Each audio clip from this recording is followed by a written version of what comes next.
Hello বন্ধুরা, পান্তা pasta cooking চ্যানেলে আপনাদের স্বাগত। আজকে আমি বানাতে যাচ্ছি ফ্রাইড রাইস। হাঁড়িতে জল নিয়েছি, পরিমাণ মতো নুন দিয়ে দিলাম গোটা গরম মশলা, আর সাথে দিলাম তেজপাতা, দিলাম 1 টেবিল চামচ কুকিং অয়েল। জলটা ভালো করে গরম হয়ে আসলেই ফ্রাইড রাইসের চালটাকে ধুয়ে দিয়ে দিলাম। ঢাকা দিয়ে 5 মিনিট রাখবো। 80% চালটা যেন সেদ্ধ হয়ে যায়, এরকমভাবে কুক করে নিতে হবে। ফ্যানটাকে ভালোভাবে ছড়িয়ে নিতে হবে। তারপর হাঁড়ি থেকে বার করে একটা আলাদা পাত্রে রাখার চেষ্টা করবেন, কারণ হাঁড়িতে থাকলে ভাপে আরো বেশি সিদ্ধ হয়ে যেতে পারে। কাজুটাকে ড্রাই রোস্ট করে নেব, আর কিশমিশটাকে জল দিয়ে ভিজিয়ে রেখেছি। হালকা কালার চলে আসলেই তুলে নেব। এবার ফ্রাইড রাইসে দেওয়ার জন্য গাজর, ক্যাপসিকাম, পেঁয়াজকে সরু সরু করে কেটে নিয়েছি, আর বিনসটাকে ছোট্ট ছোট্ট করে কেটে নিয়েছি।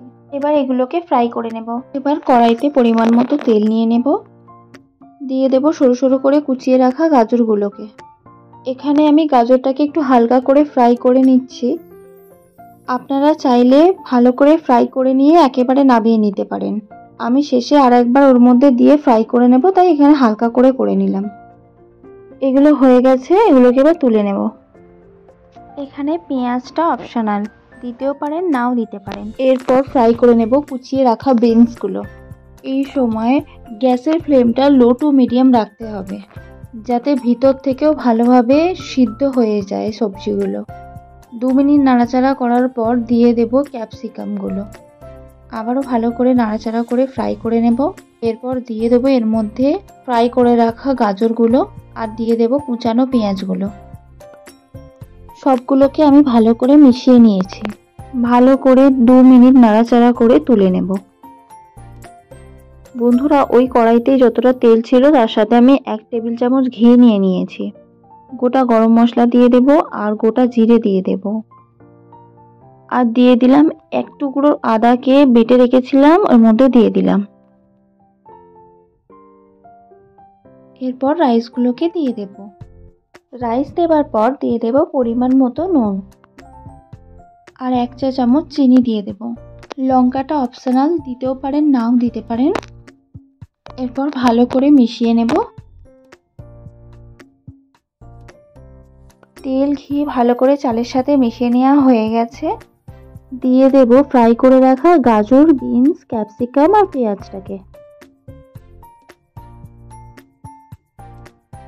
দিয়ে দেব ড্রাই রোস্ট করে রাখা কাজু বাদামগুলো, আর জলেতে ভিজিয়ে রাখা কিশমিশগুলো। বন্ধুরা, আপনারাও কি এইভাবে ফ্রাইড রাইস বানান? তাহলে অবশ্যই আমাকে কমেন্টে জানাবেন।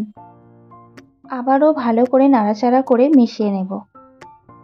বন্ধুরা, আমি আরও নতুন নতুন রেসিপি আনতে চলেছি। নতুন রেসিপিগুলো যাতে আপনার কাছে পৌঁছে যায়, চ্যানেলটিকে সাবস্ক্রাইব করুন, আর পাশে থাকা বেল আইকনটা ক্লিক করে রাখুন। আর রান্নাটি ভালো লেগে থাকলে লাইক করতে ভুলবেন না। 2 মিনিট রেখেছিলাম। এরপর দিয়ে দেব 1/2 চা চামচ ব্ল্যাক পেপার। ব্ল্যাক পেপারটাকে ভালো করে আবারও মিশিয়ে নেব। এইভাবে ফ্রাইড রাইস বাড়িতে বানিয়ে দেখুন, স্বাদে ভরপুর হয়। চিলি পনির বা চিলি চিকেনের সাথে তো কোনো জবাব নেই। আবারও 2 মিনিট রেখে গরম গরম সার্ভ করব ফ্রাইড রাইস। রান্নাটি শেষ পর্যন্ত দেখার জন্য ধন্যবাদ। রান্নাটি ভালো লেগে থাকলে লাইক, কমেন্ট, শেয়ার করুন, আর সাবস্ক্রাইব করে পাশে থাকা বেল আইকনটা ক্লিক করে রাখুন।